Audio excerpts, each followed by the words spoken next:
Anywho, one of the things Bill brought up, and shout out to Craig because he texted me this morning and was like, Bill's saying there's rumors that there's two schools are hot and heavy coming after Dylan Stewart, one of Carolina's best players. And I'm like, oh my God, are we going to go through this again? Just because, you never know. I could not tell you. There's no 100% with this stuff, right? No, there's no 100%. Right. I would be shocked if Dylan Stewart bolted in the second portal period for more money, right? Do I think other schools would gladly pay him handsomely? Yes. Do I know that he's getting paid handsomely at South Carolina? Yes. Yeah.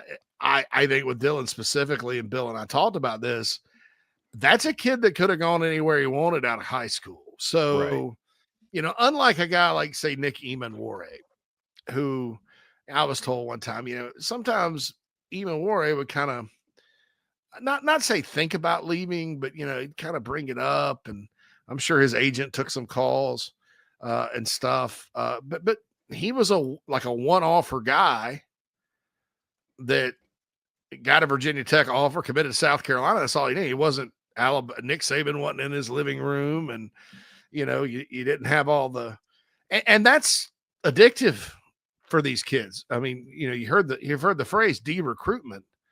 There's some kids that just can't let go. I've seen good players that have a lot of work to do to play in college, but that have a chance get derailed because everybody under the sun kissed their ass for a long time. Then they get there and it's time to work. They don't want to work. And so they get in the portal because they want to have their ass kissed again. And I'm fine. That's not a personality flaw. That's called being 18. And that's also human nature. I like having my butt kissed. You can ask some of my former bosses. Everybody likes having their ego Everybody. Right? Well, it's addictive. It's you're addictive. Doing a good Feels job, good. buddy. Yeah. Yeah. So, but Dylan has had that. And he picked to be in Columbia, South Carolina. And the Gamecocks are taking care of him. So I don't see it. Come to find out, though, it was a big fan of mine and us, and a club chief fan and all that. Tom from Myrtle Beach. Come to find out, Tom from Myrtle Beach had heard people talk Ohio State and who was it? Auburn, maybe Georgia. At a Coastal Carolina baseball game, they had told him. And so he asked Bill about any rumor about that.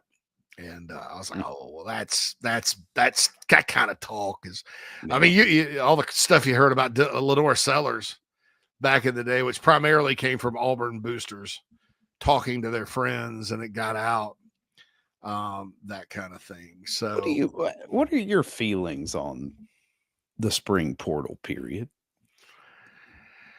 I think this, Phil, I think what coaches want to have happen is this, some of them, not all of them, but there's a fan element to it. And I don't know. I don't know. You could probably make it better is they want to switch to a model because you got so much going on during June anyway, right? With recruiting and stuff. You have like OTAs like they do, like instead of having spring practice, in other words, you wait for the semester to end. And then football essentially, and it maybe kind of makes sense now if the playoffs going to go to January 20th. Right. I know. Give them you have the rest of that. They have that whole semester off. Like in baseball, they have the whole semester off in the fall.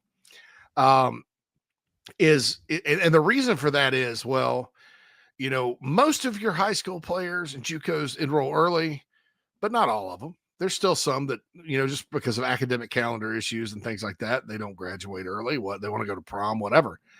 And so you have those guys now on your roster. Then also the second portal period guys. And from a coaching standpoint, it looks, it would be easier, because you can coach your whole team. Go 2 weeks in June, no game. But that's during recruiting. And then June becomes, along with prospect camps and everything else, this festive football time. I think it takes away seriously from the fans who enjoy the spring game and the festivities around it. I don't know.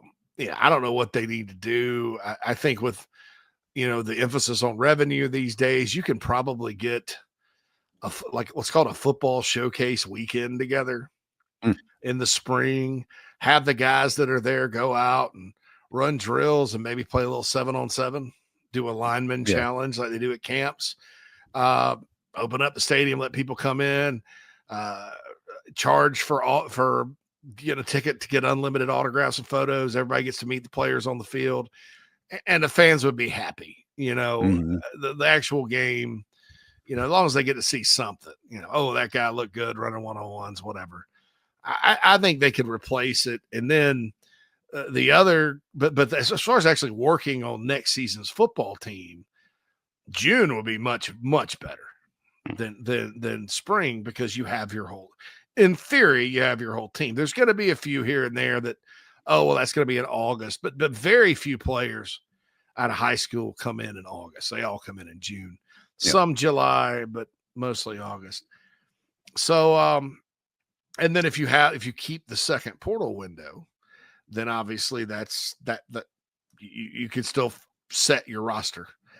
So I think in conjunction with that, that's the only way we'll keep the second portal window.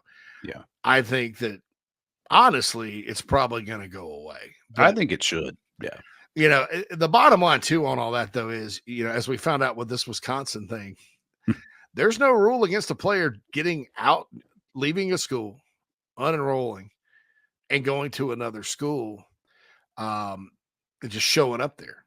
Right. Right. Technically, the reason you get in the portal, Phil, is so other schools can contact you. That's what that's for. Yeah. And so you're like, well, but you can leave and go anytime you want. I mean, so there's nothing keeping them there. I think the vast majority of, I don't think you're going to see mass transfer. Like, that guy's just leaving the family here. He's going to walk away. He could just leave at any time. Yeah. So I think it'd be smart to maybe do away with it. But I think if you're going to keep it, you do need to consider moving those off-season training things to June. Yeah. And then you kind of have the whole summer to work on football. My kid's high school team does that. Damn, they practice. They don't go in full pads, but he has football practice the whole month of June. Like when I was coming up, it was just weightlifting and running, like they're doing now in the winter. Right. You lifted, you ran. Football was safe for you did 7-on-7 in Illinois. That Lockport High School football is questionably coached as they are. They have practices, so maybe you could do it like that. But the second portal window, I don't know.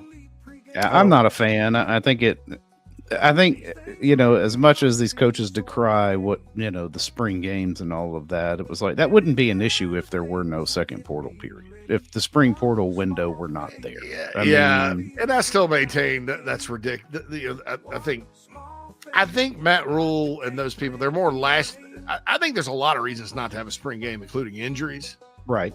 I think that if you're worried about some kid not, transferring because he's second on the depth chart, well, does he not going to know in practice that he's, that's the first team? And you don't put 22 guys out there with your first team. No. Nevertheless, and then you just divide the teams up evenly, don't go ones versus twos. Yeah. The film thing's ridiculous, but I think that's part of, hey, this second portal period's not healthy for our sport. And so we'll see kind of how that goes. But I'm for all. If they want to change it that way, I think it's overwhelmingly positive for football. As long as they, you got to do something for the fans in the spring. Some kind of cock fest or something. Keep them. Yeah, there you go. Do it St. Patty's Day Saturday. Everybody incorporate 5 points over to Willie B for a festival. JC and Mad Dog Mully.